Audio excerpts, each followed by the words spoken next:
गौतम बुद्ध के जन्म से पहले की बात है। उस वक्त कपिलवस्तु नाम का एक राज्य हुआ करता था, जहां शुद्धोधन नाम के राजा राज करते थे। वो शाक्य वंश के बहुत ही प्रतिष्ठित और धार्मिक सोच वाले राजा माने जाते थे।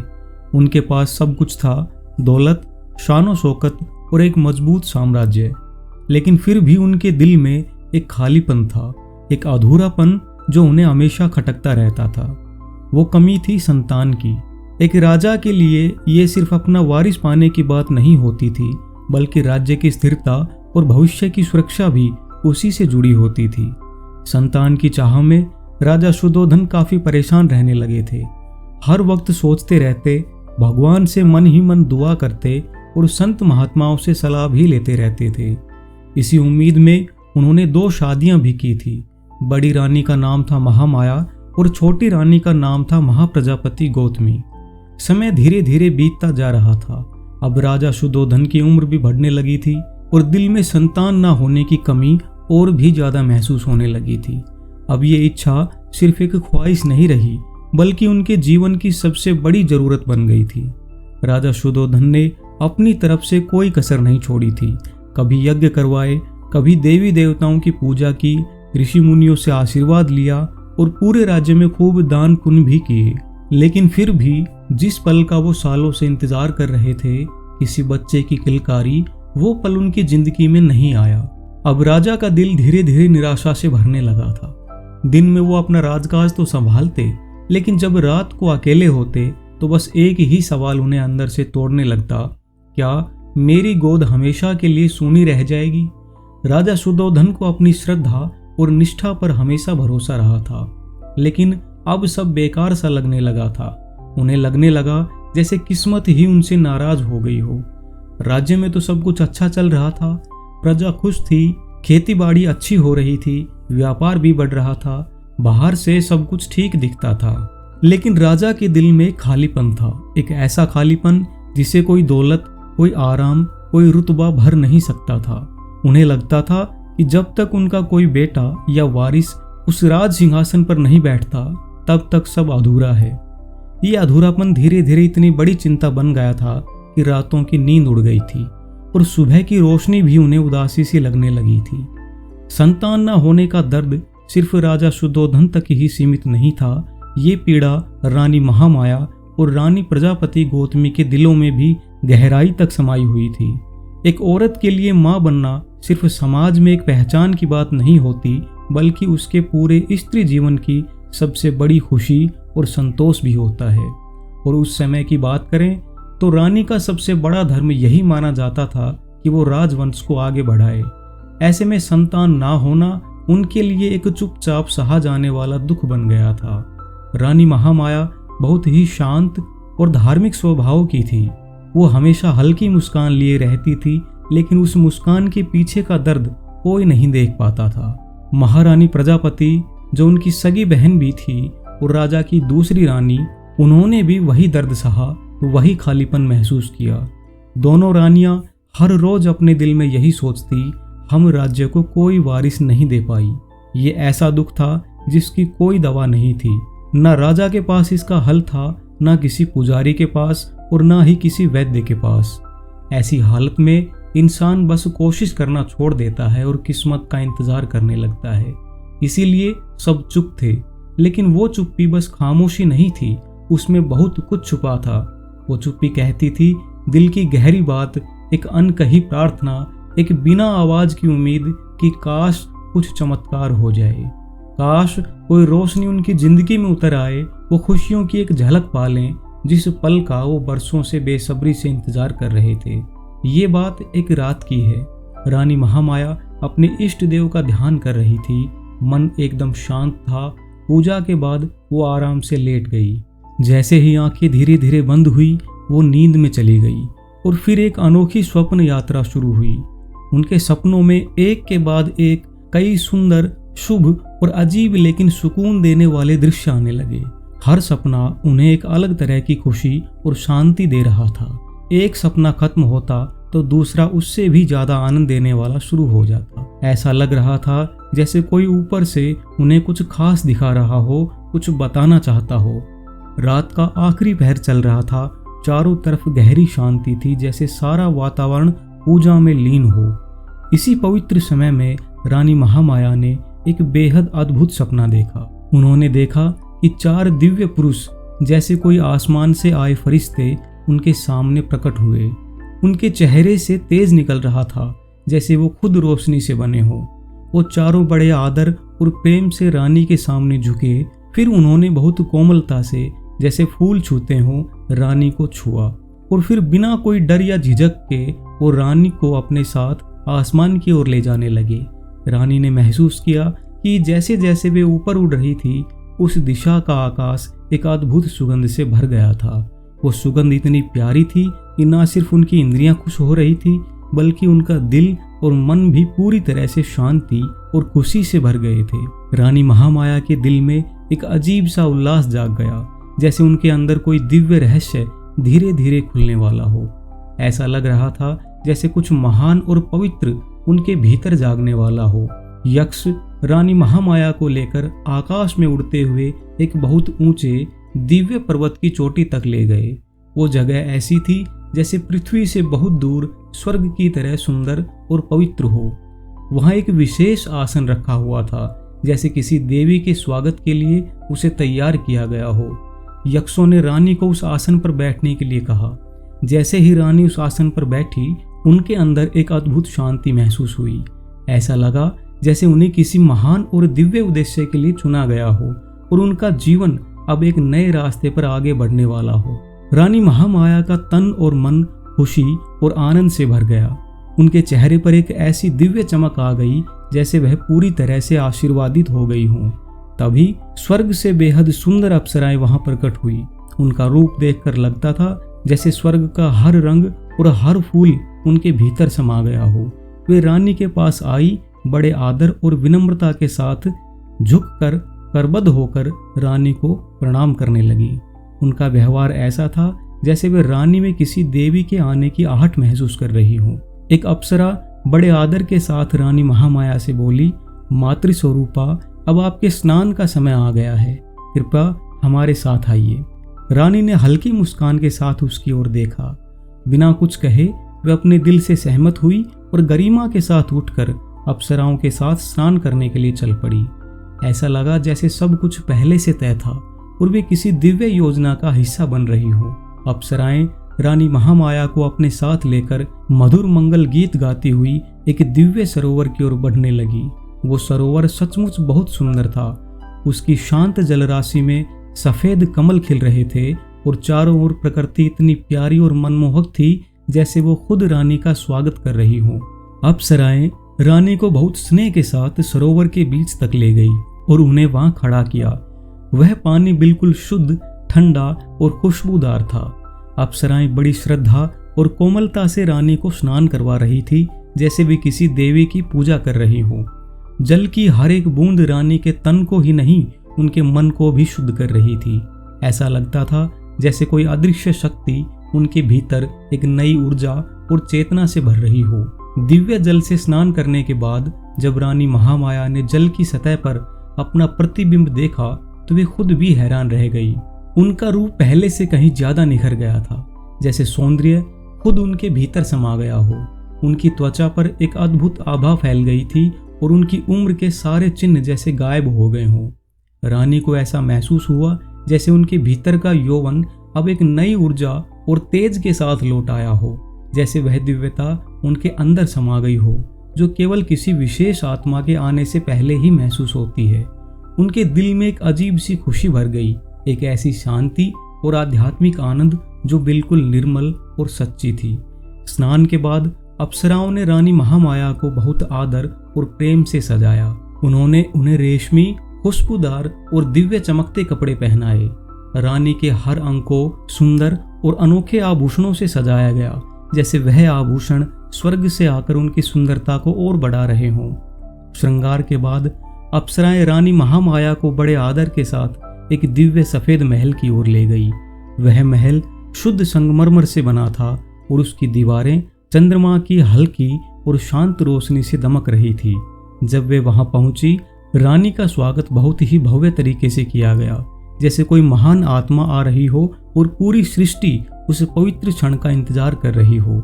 एक अप्सरा दिव्य सामग्री से भरा हुआ थाल लेकर आई। उस थाल से उठती हुई स्वादिष्ट और मधुर खुशबू से पूरा वातावरण महक उठा। अप्सरा ने वह अद्भुत खाद्य सामग्री रानी महामाया के सामने रख दी। जैसे ही रानी ने उसे चखा, उनके तन और मन में एक अजीब सी खुशी की लहर दौड़ गई, जैसे हर कण में दिव्यता और शांति समाई हुई हो। खाने से खुशी महसूस करने के बाद अप्सराएं रानी महामाया को महल के एक और कमरे में ले गई। वह कमरा बहुत सुंदर था, जैसे स्वर्ग हो, और वहां एक बिस्तर था जो फूलों से सजा था। अप्सराओं के कहने पर रानी उस बिस्तर पर लेट गई। जैसे ही रानी ने आंखें बंद की और आराम किया, उनके सामने एक दिव्य दृश्य दिखने लगा। रानी के सामने एक सुनहरी पर्वत और उस पर उड़ता हुआ एक सफेद हाथी दिखाई दिया। वह हाथी बहुत सुंदर और प्रभावशाली था, जैसे वह स्वर्ग से आया हो। हाथी ने अपनी सूंड से रानी के दाहिने अंग पर हल्का सा छुआ और फिर एक चमत्कार हुआ। वह हाथी धीरे धीरे छोटा होता हुआ लघु रूप में बदलकर रानी के गर्भ में समा गया, जैसे उसे कोई दिव्य आशीर्वाद मिल रहा हो। रानी महामाया अचानक एक अजीब सी सिहरन महसूस करते हुए डर और हैरानी से अपनी आंखें खोल बैठी। जैसे ही उन्होंने अपनी आंखें खोली, उनका मन उलझन में पड़ गया। उन्हें अब यह समझ में आ गया कि जो कुछ भी उन्होंने अनुभव किया था वह सिर्फ एक स्वप्न था, लेकिन वह स्वप्न इतना अद्भुत और सुखद था कि उसका प्रभाव उनके दिल में गहरी छाप छोड़ गया था। स्वप्न के उस अद्भुत अनुभव के बाद रानी के मन में एक अजीब सा मिश्रण था। एक ओर तो वह आनंदित और संतुष्ट महसूस कर रही थी, वहीं दूसरी ओर एक हल्की सी पीड़ा भी थी कि वह दिव्य दर्शन अब सिर्फ यादों में रह जाएगा। उनकी आंखें अब उस अद्वितीय अनुभव को फिर से पाने की चाह में आकाश की ओर देखने लगी, जैसे वह स्वप्न अब एक सच्चाई बनकर उनके जीवन का हिस्सा बन जाए। जब राज ज्योतिषी ने यह बताया कि रानी महामाया के यहाँ एक महान और दिव्य पुत्र का जन्म होगा, तो रानी की खुशी का कोई ठिकाना नहीं रहा। जैसे ही यह शुभ समाचार महल में पहुंचा, पूरे महल में एक नई उमंग फैल गई। राजा शुद्धोधन और रानी महामाया के चेहरों पर जो चिंता और अनिश्चितता का घना बादल था, वह अचानक दूर हो गया और खुशी की लहर दौड़ने लगी। प्रजा के चेहरों पर हर्ष का भाव था, जैसे पूरा राज्य अब एक नए उत्साह से भर गया हो। यह समाचार न सिर्फ रानी के लिए बल्कि पूरे राज्य और प्रजा के लिए एक आशीर्वाद की तरह था, जिसने सबकी घबराहट और चिंता को दूर कर दिया। जैसे जैसे रानी महामाया का गर्भकाल समाप्ति की ओर बढ़ रहा था, राजमहल में खुशी और उत्साह का माहौल बनता जा रहा था। पूरे राज्य में खुशी की लहर फैल गई थी और हर कोई इस विशेष पल का इंतजार कर रहा था। रानी का गर्भकाल अब लगभग खत्म होने वाला था। रानी महामाया के गर्भवती होने की खबर से महल में एक खास उत्साह था और अब यह तय किया गया कि रानी को उनके माता पिता के घर भेजा जाएगा, ताकि वह वहां अपने पहले शिशु को जन्म दे सके। यह कदम न केवल धार्मिक और पारंपरिक दृष्टि से महत्वपूर्ण था, बल्कि रानी और उनके बच्चे के लिए भी एक शुभ और सौभाग्यपूर्ण अवसर माना जाता था। यह कदम न केवल धार्मिक परंपराओं को मानने का प्रतीक था, बल्कि राज्य की समृद्धि और भविष्य के लिए भी एक शुभ संकेत माना जाता था। रानी का यह निर्णय लोगों के दिलों में एक नई उम्मीद और शांति का एहसास लेकर आया था। राजा शुद्धोधन की कृपा से एक अत्यंत भव्य और दिव्य रथ तैयार किया गया। रथ को रानी महामाया के सम्मान में खूबसूरत फूलों की मालाओं और मोती मणियों से सजाया गया था, जो उसकी आभा को और भी निखार रहे थे। रथ में रानी के साथ उनकी प्रिय दासियाएं और सेविकाएं सजी धजी बैठी थी, जैसे वे किसी दिव्य यात्रा पर निकल रही हो। जब रानी महामाया का भव्य काफिला यात्रा पर बढ़ने लगा, तो लुम्बिनी वन के पास रानी को अचानक प्रसव पीड़ा शुरू हो गई। यह तीव्र दर्द उनके चेहरे पर चिंता की लकीरें छोड़ने लगा। स्थिति को भांपते हुए उनकी परिचारिकाएं तुरंत सक्रिय हो गई और रानी को शांत करने की कोशिश करने लगी। वे समझ गई कि रानी के लिए अब यात्रा करना मुश्किल हो गया है, इसलिए रथ चालक से कहा गया कि रथ को तुरंत रुकवाकर लुम्बिनी वन में एक सुरक्षित और शांत स्थान पर खड़ा किया जाए। रानी की प्रसव पीड़ा इतनी तीव्र थी कि अब यह निर्णय लिया गया कि रानी वहीं वन के शांत वातावरण में अपने शिशु को जन्म दे सकें, ताकि वह पूरी तरह से सुरक्षित और शांति से इस महत्वपूर्ण क्षण का अनुभव कर सकें। लुम्बिनी का यह स्थान अत्यंत सौम्य और शांत था और यहाँ की प्रकृति ने रानी को आंतरिक शांति का एहसास कराया। उस दिन वैशाख मास की पूर्णिमा थी और आकाश में चंद्रमा अपनी पूरी आभा के साथ चमक रहा था, जैसे वह इस विशेष दिन की महत्ता को खुद महसूस कर रहा हो। लुम्बिनी वन की धरती पर चांदनी की हल्की झलक हर पत्ते, हर फूल और हर शाखा में समा गई थी। पूर्णिमा की शीतल चांदनी ने वन को अद्भुत सुंदरता से भर दिया, जैसे पूरी प्रकृति उस दिव्य क्षण के लिए तैयार हो रही हो। लुम्बिनी वन में एक अनोखी शांति और सौंदर्य था जो इस महत्वपूर्ण घटना के लिए तैयार हो रहा था, जैसे सदियों से यह वन इस दिन की प्रतीक्षा कर रहा था और अब वह समय आ गया था जब यह वन अपनी पूरी दिव्यता महसूस करने लगा था। उस पवित्र पूर्णिमा की रात समय जैसे ठहर सा गया था और हर घड़ी धीरे धीरे बीत रही थी, क्योंकि वह महान क्षण आने वाला था जिसे मानवता हमेशा याद रखने वाली थी। यह घटना ईसा से लगभग 564 वर्ष पूर्व की है, जब रानी महामाया लुम्बिनी वन में एक फूलों से सजे वृक्ष के नीचे प्रसव पीड़ा से विकल आराम कर रही थी। वन का वातावरण शांत था, लेकिन रानी की पीड़ा के साथ एक गहरी उत्कंठा भी थी। चारों ओर हरियाली और बगुलों की आवाजें थी और हल्की चांदनी ने वातावरण को एक दिव्य आभा दी थी। रानी महामाया को हर तरफ से तसल्ली देने की कोशिश की जा रही थी ताकि उन्हें इस कठिन क्षण में शांति और आराम मिल सके। यह समय न केवल रानी के लिए बल्कि संपूर्ण मानवता के लिए अभूतपूर्व था, क्योंकि वह एक महान शिशु को जन्म देने वाली थी। प्रकृति के निर्धारित चक्र के अनुसार रानी महामाया ने एक स्वस्थ और सुंदर शिशु को जन्म दिया। यह वह क्षण था जिसे आकाश, पृथ्वी और वन मानुषों ने अपने दिलों में विशेष स्थान दिया। जैसे ही शिशु ने पहला रुदन किया, समूचा लुम्बिनी वन गूंज उठा और वह क्षण इतिहास में अमर हो गया। रानी के प्रसव के बाद तुरंत कपिलवस्तु को खबर भेजी गई ताकि राजा शुद्धोधन और राज्य के लोग इस महान खुशी में सम्मिलित हो सकें।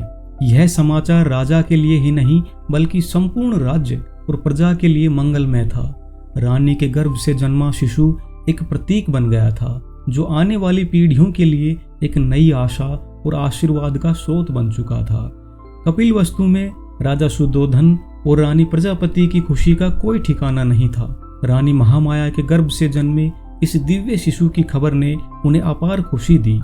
राजमहल को इस शुभ अवसर पर अत्यंत भव्य रूप से सजाया गया।